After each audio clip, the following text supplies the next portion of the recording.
Espiritismo sem mistério.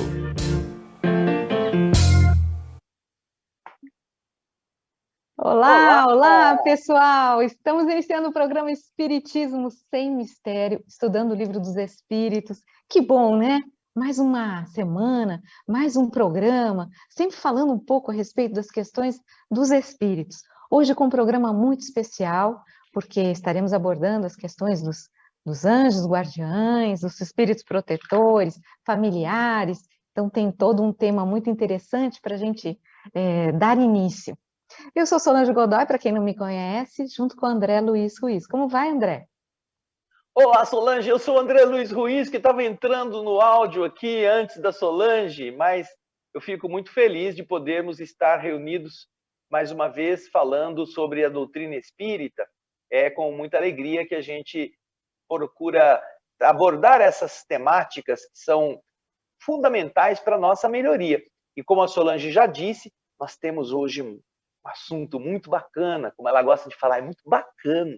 E esse assunto muito bacana tem a ver com aqueles protetores, os espíritos que estão aí com você, que acompanham a sua vida física, que acompanham você no período em que a sua vida material está se desenvolvendo, até quando você fica bem velhinho, e vai voltar para o outro lado, que são os nossos amigos espirituais, os anjos protetores, os espíritos que fazem essa custódia dos encarnados. Mas antes da gente falar disso, nós também temos alguns protetores aqui que permitem que a gente possa chegar até você com áudio, com o vídeo, na melhor qualidade. Quem são os nossos protetores, Solange?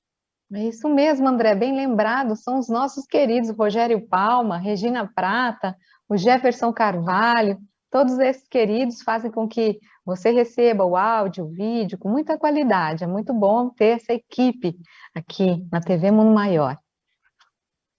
E então, nós vamos, continuando a estudar essa mesma temática, vamos ver aqui o slide inicial que mostra aquele ambiente da influência dos espíritos em nossas vidas.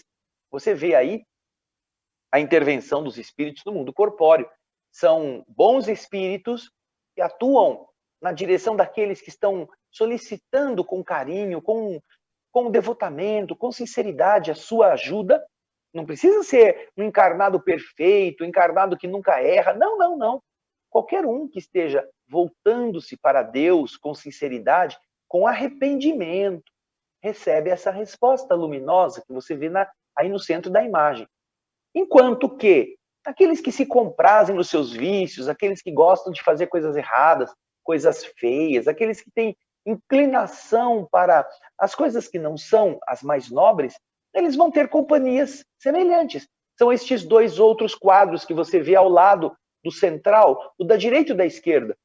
E ali são apenas dois dos problemas, dois dos comportamentos, mas existem muitos outros. Existem entidades que se afinizam com os nossos defeitos.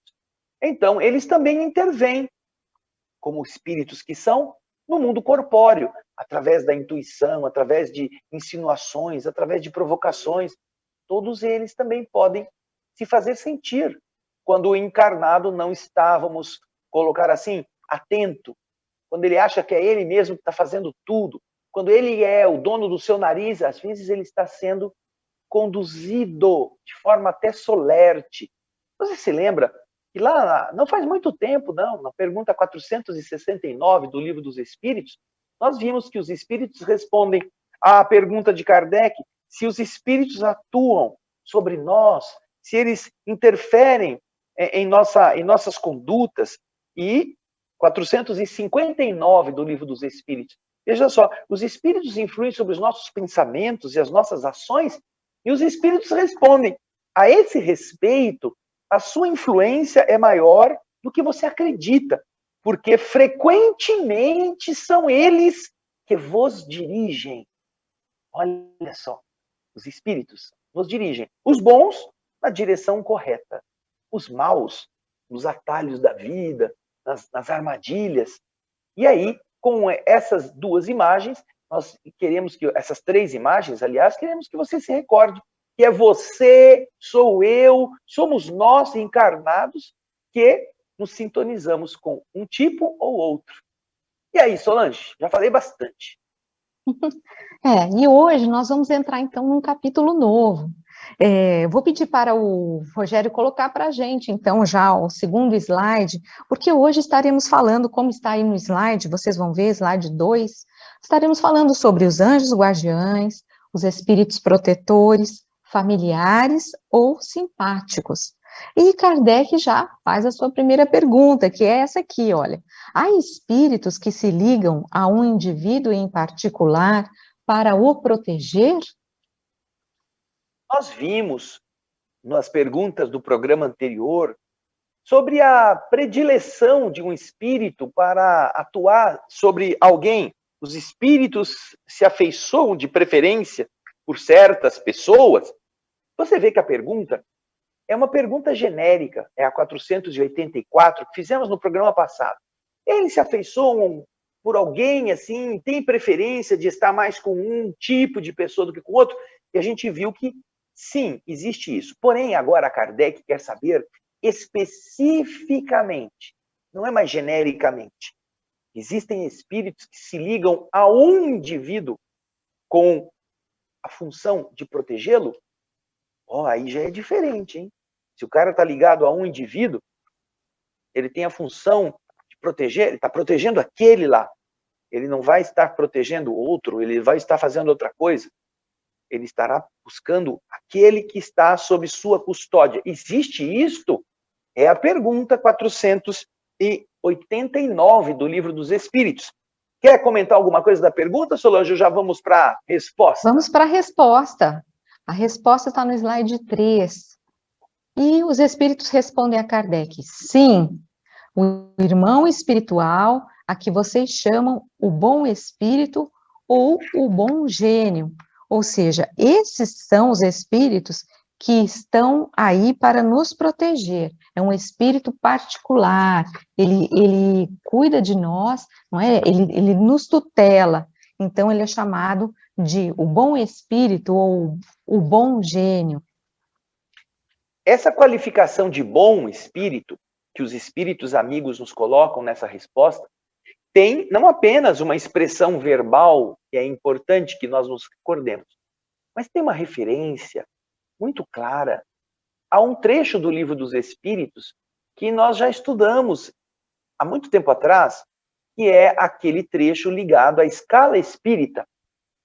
Escala espírita, a partir da pergunta número 100 do Livro dos Espíritos, nós temos Kardec explicando que ele fez uma classificação dos diversos níveis espirituais, utilizando-se como material de discernimento, como método de separação, a pureza, dos menos puros aos mais puros. E ele então estabelece 3 grandes grupos. Dos espíritos imperfeitos, é a terceira ordem, que tem 5 classes. Depois vem a segunda ordem, que é melhor, que é a ordem dos bons espíritos, que tem 4 classes. E por fim tem a primeira ordem, que é a dos espíritos puros, que só tem uma classe, na definição que Kardec está dando lá na parte da pergunta 100 do Livro dos Espíritos. Então você vê, os espíritos imperfeitos, naturalmente, eles têm vários defeitos que estão explicados lá quais são. Entre esses defeitos estão debilidades morais e superficialidades emocionais, condutas orgulhosas, arrogantes, prepotentes.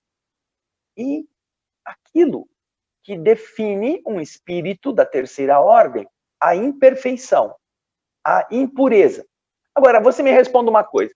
Se nós temos um espírito amigo, e nós somos dessa faixa aí, né, dos espíritos atrasados, se nós temos um espírito que tem que ficar conosco para nos ajudar, esse espírito não pode pertencer a essa mesma ordem.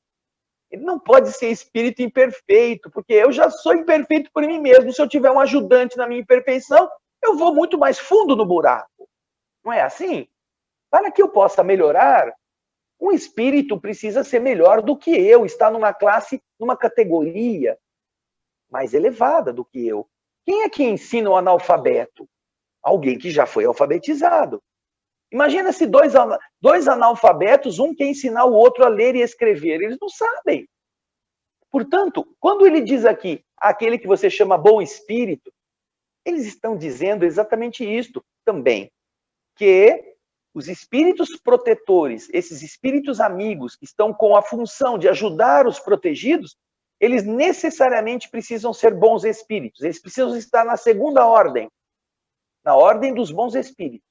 Começa com os benevolentes, depois vem os espíritos sábios, depois vem os espíritos de sabedoria e termina essa segunda ordem com os espíritos superiores.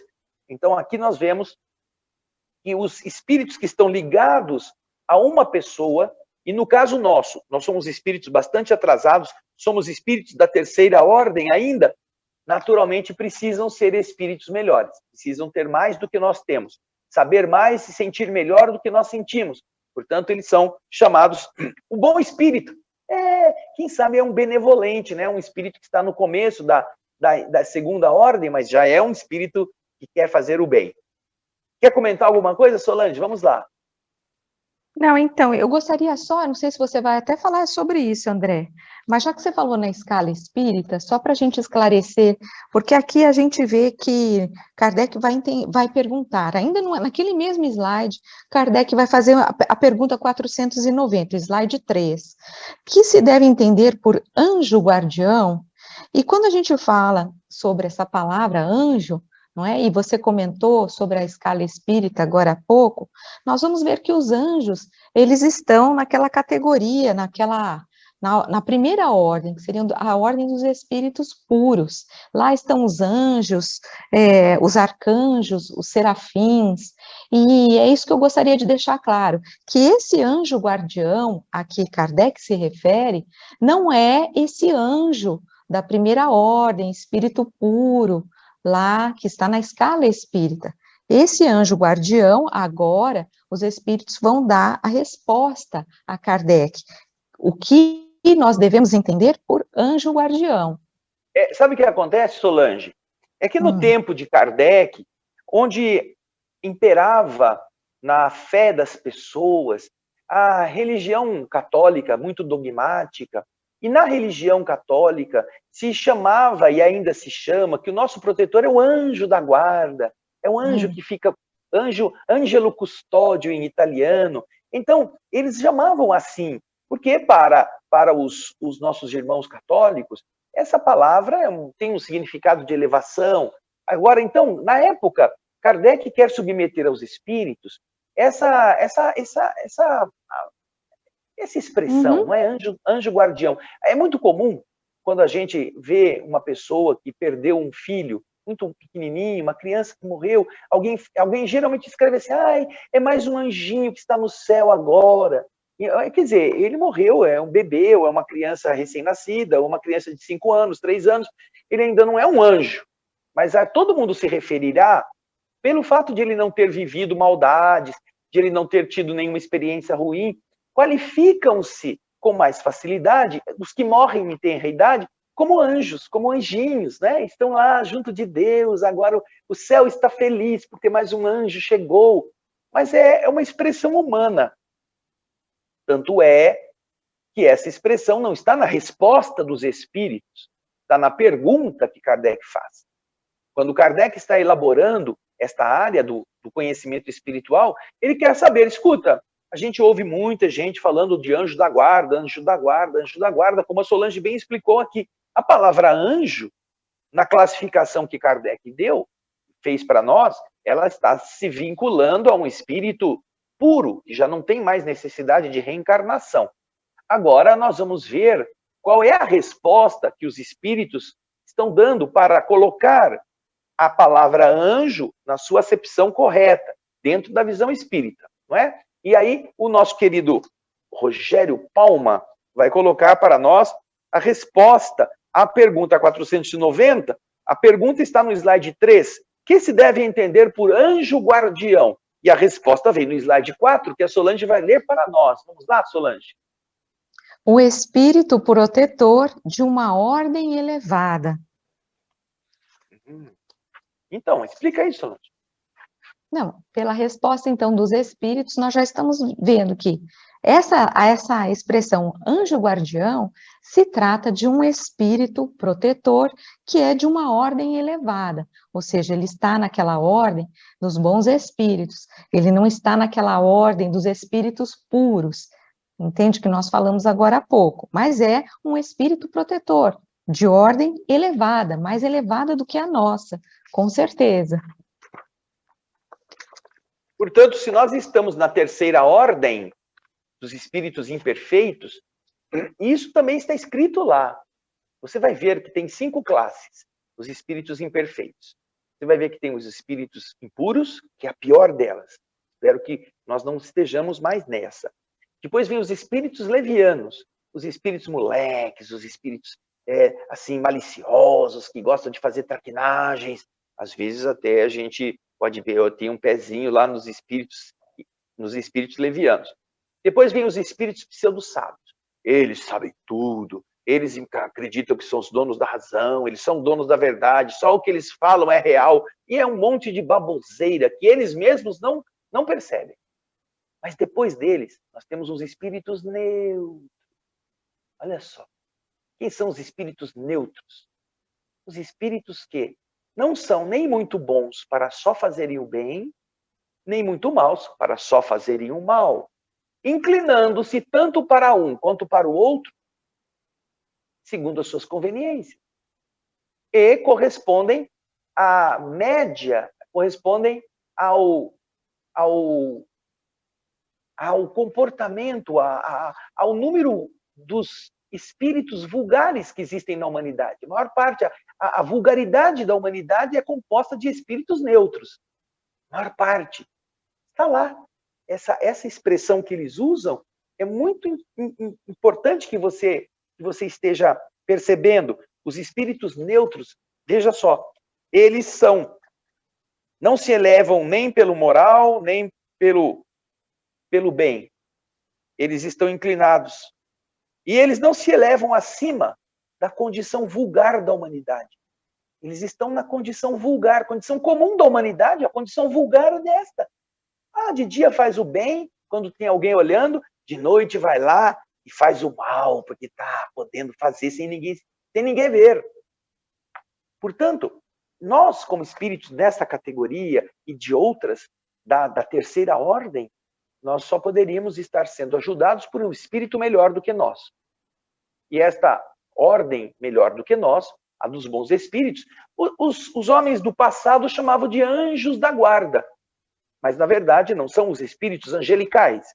São espíritos bons. São espíritos de uma ordem mais elevada. E qual é a ordem mais elevada em relação à terceira? É a segunda, a dos bons espíritos. E é isso que nós estamos aprendendo agora. Mas agora, Solange Godoy, vem uma pergunta muito importante para o tema de hoje, que o nosso querido Rogério Palma vai colocar o slide 5 na tela. Vamos lá, Solange. Qual é a missão do espírito protetor? O espírito protetor tem alguma missão, André? Olha, você já viu que Kardec já entendeu a mensagem, né? Amado mestre, como diria o Rolando Lero. Captei a vossa mensagem, amado mestre. Não existe tão anjo da guarda. Então ele já botou o nome aqui, espírito protetor. Não é mais anjo protetor, é um espírito. Então, se existe essa função, você fala assim, né? Lá na escola que eu frequento, tem o cara que é responsável por o fiscal do diretor. Ele vai lá, ele fica andando pela escola. Ele é o gerente. Antigamente o povo chamava de bedel. O cara que ficava vendo se quem faltou, quem não faltou. Bom, se tem um nome chamado bedel, se era uma qualificação, ele tem uma função. Uma empresa tem faxineira, tem uma função. Jardineiro tem uma função. E a função deles não é fazer o que o operário vai fazer. Tem quem trabalha na administração. Ou seja, se cada um tem uma qualificação, é preciso ter uma função. E é o que ele está perguntando. Os espíritos protetores, se eles têm esse nome, É porque, veja só, raciocina comigo, nem todos são espíritos protetores. É uma categoria. Para ser espírito protetor, ele tem que fazer alguma coisa. Porque senão ele seria apenas espírito, espírito amigo, espírito companheiro, mas ele é espírito protetor. E aqui nós vamos aprender como é linda a resposta que os espíritos nos dão a respeito de qual é a missão, porque se ele é protetor, tem alguma coisa para fazer. Do mesmo jeito que você é um jardineiro, qual é a sua missão? É cortar a grama, é aparar a árvore, é limpar as folhas secas, é deixar o jardim bonito. Ótimo, você está cumprindo sua missão. E o protetor, então? Vamos ver. Vamos lá, a pergunta do 491 do Livro dos Espíritos vai ser respondida no slide número 6, que o Rogério vai pôr aí para você ler. A missão do espírito protetor é a de um pai sobre seus filhos, guiar seu protegido no bom caminho, ajudá-lo com seus conselhos, consolar suas aflições, sustentar sua coragem nas provas da vida. Olha que coisa boa essa missão desse protetor. Ele é como um pai sobre os seus filhos. Imagine isso, quanto amor não tem esse protetor por nós. Ele está aí para nos guiar no bom caminho, nos dar conselhos, nos consolar nas nossas aflições, nos dar coragem nas provas que precisaremos enfrentar. Vamos então analisar, dissecar essa questão 491. Primeiro, a função de um pai sobre seus filhos. E aí, você nunca imagina que a função de um pai é massacrar seus filhos, é iludir seus filhos, é enganar aqueles que Deus colocou para ser orientado, para serem orientados. Não, o pai não faz isso. O bom pai orienta sempre. Agora, nós vamos ver que há 4 situações citadas aqui. 4.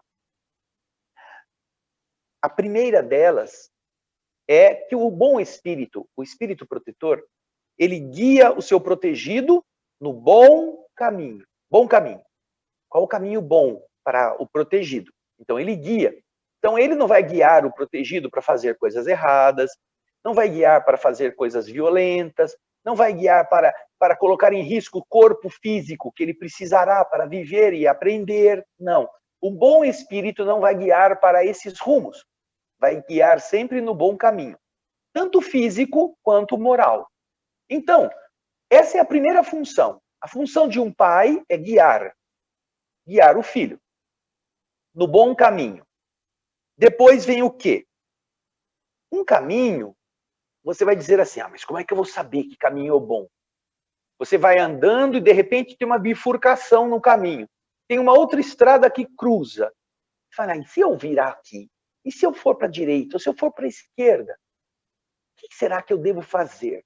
Você está indo num caminho que não parece ser perigoso, nem nada. Então, qual é a segunda função do espírito protetor?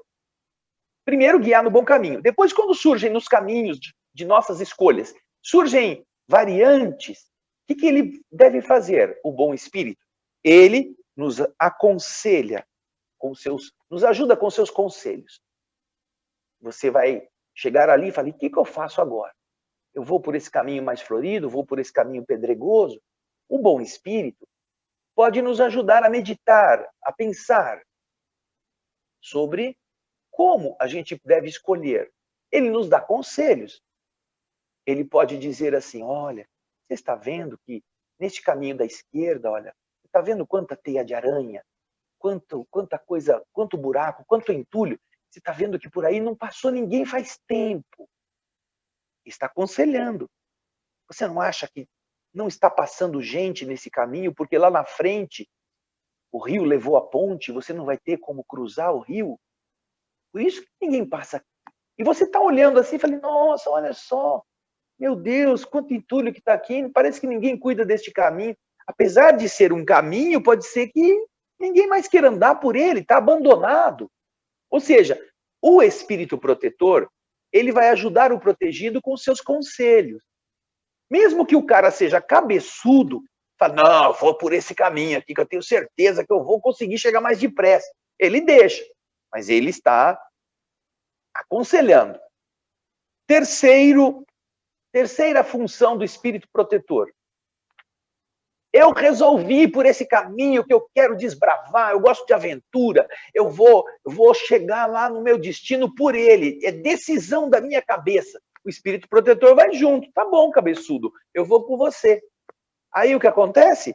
De tanto entulho, de tanta coisa, o cara começa a dar topada, ele cai, ele se machuca, ele se enrosca nos espinhos, e ele chega lá no buraco onde tinha uma ponte que foi levada pela tempestade e não está mais lá. Gastou 3 horas andando para chegar no nada. Aí ele fala, meu Deus, como eu fui idiota, como eu fui burro, meu Deus, e agora? Eu estou machucado. Então, o que acontece com o espírito protetor nessa hora? Ele vai consolar o protegido nas suas aflições. É uma função também. Não é assim, eu te disse, mas eu te disse. Lembra daquele desenho da motoquinha? Eu te disse, mas eu te disse. Você lembra o nome desse desenho, Solange? Não. Tinha uma família de motinhos e tinha o mais novinho, que era o mais encrenqueirinho. Ele sempre falava, olha, eu acho que esse caminho não vai ser bom, isso vai estar ruim. E quando todo mundo via que estava errado, ele falava, eu te disse, mas eu te disse, mas eu te disse. Então, o espírito protetor não vai fazer o papel dessa motoquinha do desenho. Eu falei para você não vir, tá vendo? Agora você que se dane. Não. Ele vai dizer, tá vendo, meu filho? É assim mesmo. Você podia ter me ouvido, mas o que você tem que fazer? Não adianta você ficar chorando. Você tem saúde, você tem força, você tem condições de... mas eu vou ter que voltar no mesmo caminho, eu perdi 3 horas porque eu estava com pressa, mas agora eu vou gastar mais 3 horas só para voltar naquela bifurcação. É mesmo, não, mas você tem saúde, suas pernas estão boas. Você toma um pouco de cuidado. Então, o espírito protetor consola o protegido nas suas aflições. Porque o protegido, muitas vezes, tem que aprender batendo cabeça. E, por fim, ele sustenta a coragem do protegido nas provas da vida. Ele sustenta. Não, vamos levantar aí. Eu estou do seu lado, vou te dar força, vai em frente. Vamos voltar rapidinho. Você vai conseguir chegar no horário. Vai lá. Eu vou te estabelecer aí uma injeção de ânimo. Você vai ter energia. O mundo espiritual possibilita que aquilo que esteja nos acontecendo, que esteja nos abatendo, o protetor possa nos ajudar a vencer com coragem. Veja só, são 4 coisas diferentes. 4 coisas. Guiar o protegido.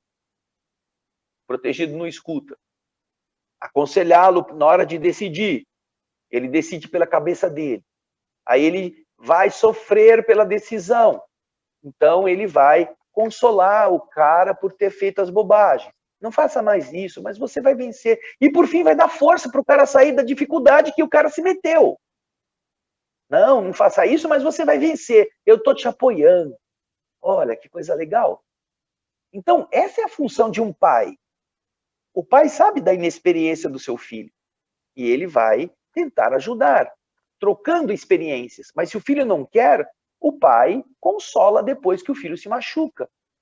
E quando o filho entra em depressão, que ele não merece, não merece ajuda porque ele foi mal, o pai não se incomode. Você vai vencer, meu filho, você vai superar isso, você vai ser vitorioso. Olha que bonito. Olha a missão dos espíritos protetores, Solange. Olha que desafio. Isso mesmo, André, é muito bonito, não é? Mas Kardec continua ainda com seus questionamentos. Nós vamos ver no slide 7, o Rogério vai colocar para a gente. Kardec pergunta o seguinte: o espírito protetor se liga ao indivíduo depois do seu nascimento?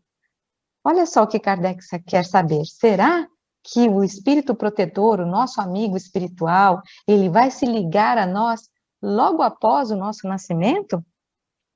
Pode pôr o slide de resposta, Solange, para você já ler para a gente. Vamos ver então que os espíritos respondem no slide número 8. Depois do seu nascimento até a morte, e frequentemente o segue depois da morte, na vida espírita, e mesmo em várias existências corporais, porque essas existências são apenas fases bem curtas com relação à vida do espírito.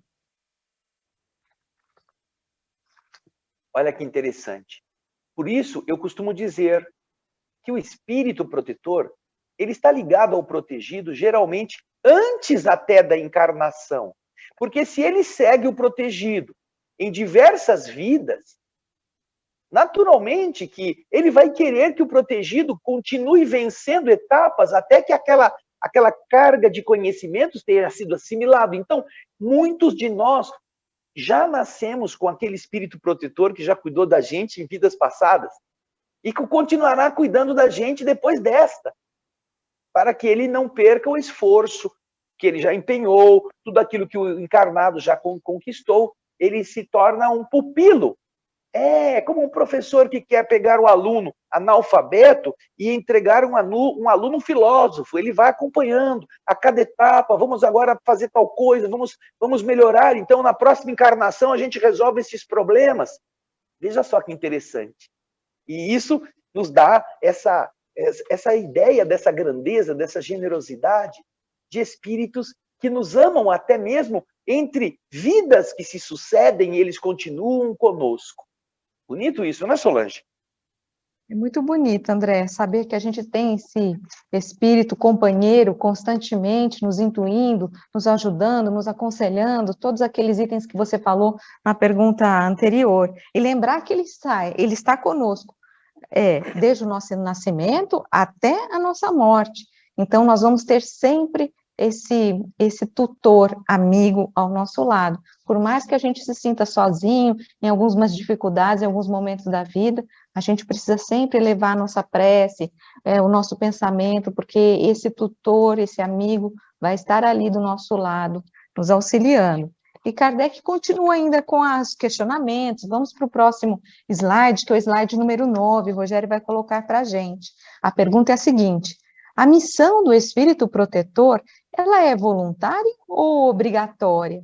Será que o espírito protetor, ele se une a nós, vamos dizer assim, como nosso tutor? Ele faz isso de forma voluntária, não é porque ele quer, ou é de forma obrigatória? Ele é obrigado a nos tutelar. Kardec quer saber.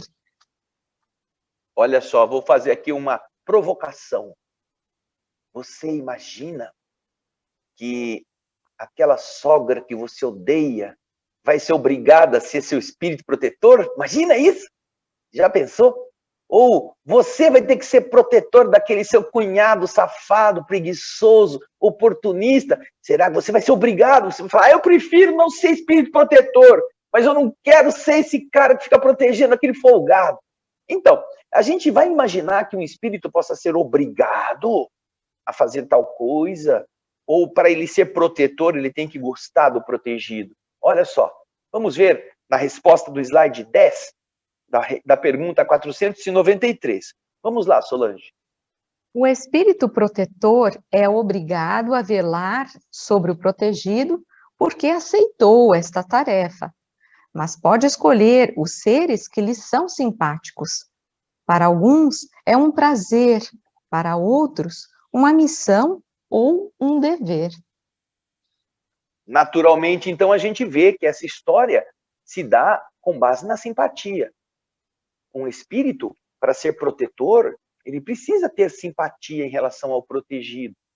Ele precisa ter maturidade para gostar, mesmo dos defeitos, mesmo com os defeitos que o protegido tenha, e dessa forma ajudar a reerguê-lo. Não pode ser aquele cara que fala, de novo, não aguento mais esse cara. Eu já, na outra vida, ele já se danou porque ele é teimoso. Eu não queria ser protetor desse cara, mas fui obrigado. Não, isso não existe. Nós vemos aqui. Ele tem prazer de fazer isso, de estar com o protegido, ou ele toma isso como uma missão, tipo assim, olha, o povo gosta de falar isso, né? Tipo assim. Tipo assim. Olha, eu como espírito protetor, me tenho que me desafiar, eu preciso ajudar um protegido que vai exigir muito da minha paciência, ou vai precisar ter muita tolerância, e eu preciso exercitar isso comigo também, então eu vou tomar isso como uma missão. Ah, então ele pode fazer isso como uma missão. E há outros tipos de missão que ele que o protetor pode aceitar e realizar. Ou ele pode fazer isso não só como missão, mas como um dever. Um dever. O espírito protetor ficou ciente de que no passado ele prejudicou aquele espírito que agora está disponível para ser protegido. Ele foi alguém que, quando ele era muito atrasado, ele também empurrou o indivíduo na descida, para o cara se comprometer bastante. Então, ele se sente no dever de recuperar aquele que ele jogou fora. Então, como um dever, ele aceita essa condição e vai lutar para que isto possa beneficiar aquele que outrora fora sua vítima, ok? E isso vai nos levar à pergunta seguinte, a do slide número 11. Vamos a ela.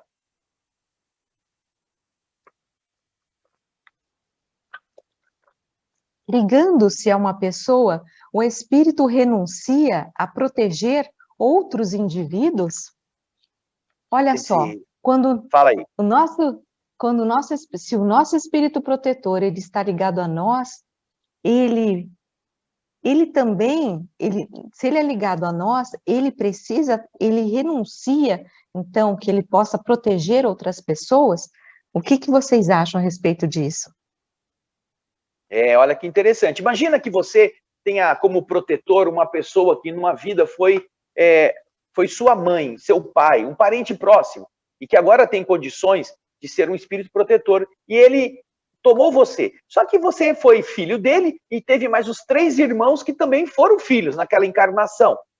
Então, se ele está como protetor seu, será que ele não pode mais, então, nem visitar os outros filhos que ele teve quando ele era encarnado? Ele não pode fazer um carinho, passar um cafuné na cabeça dos outros filhos que ainda estão encarnados? É aquilo que Kardec está querendo saber. Ao ligar-se a uma pessoa, o espírito renuncia à proteção de outros indivíduos? Vamos ver a resposta no slide 12. Vamos lá. Não, mas o faz menos exclusivamente.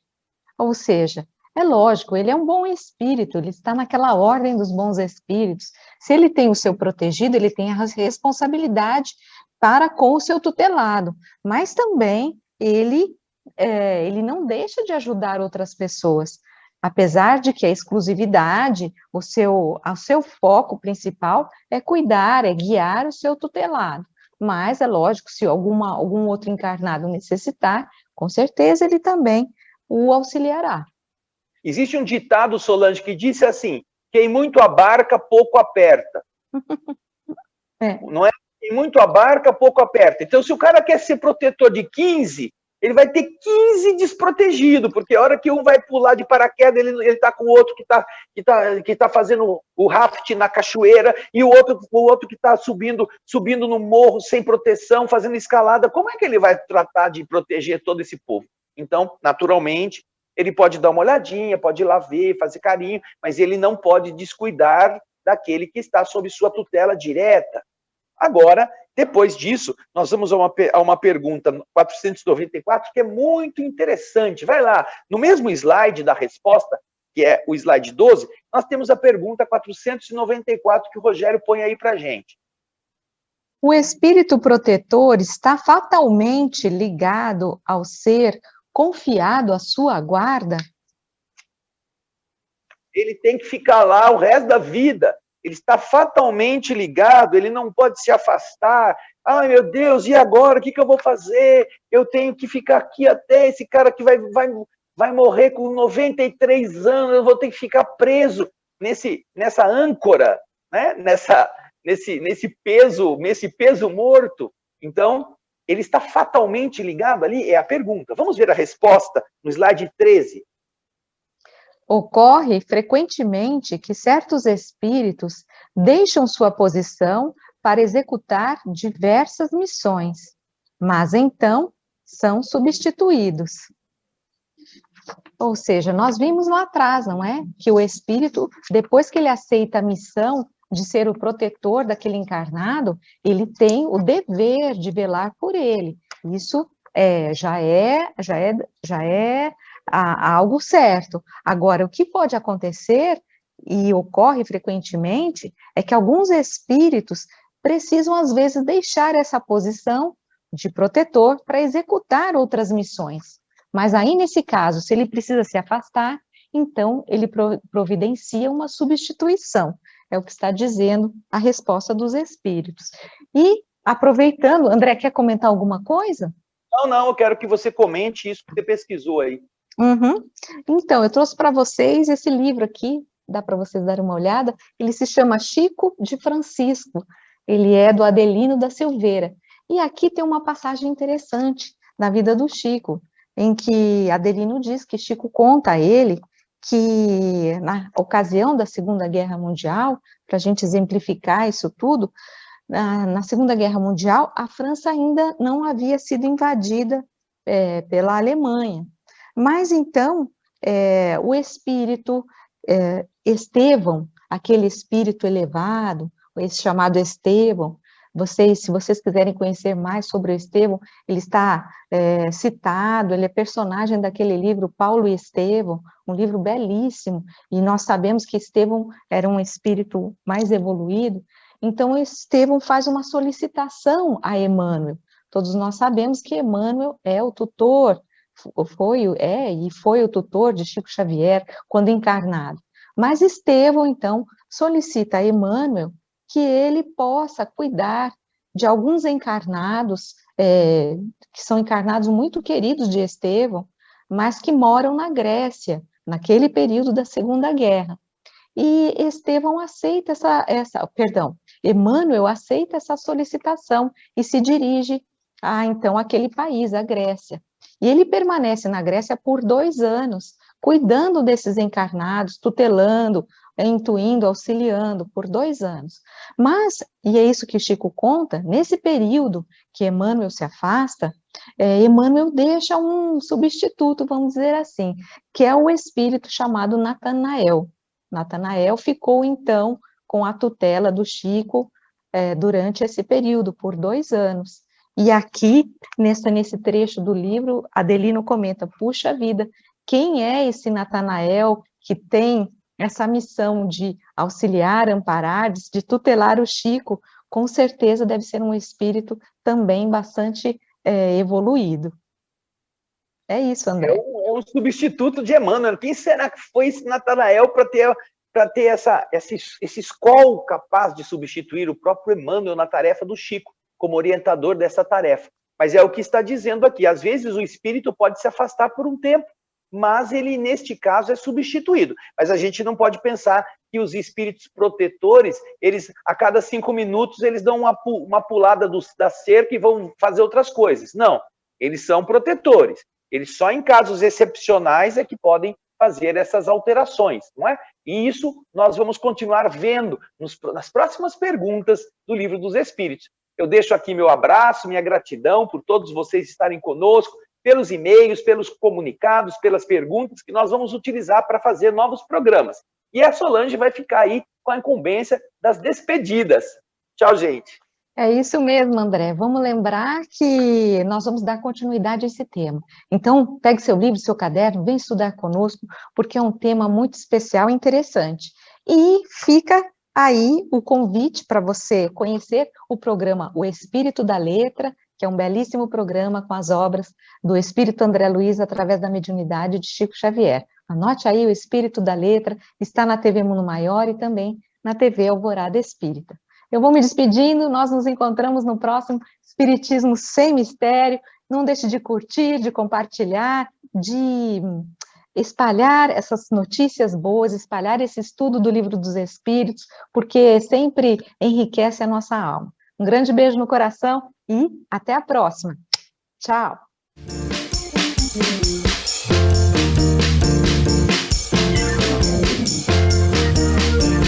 Termina aqui. Espiritismo Sem Mistério.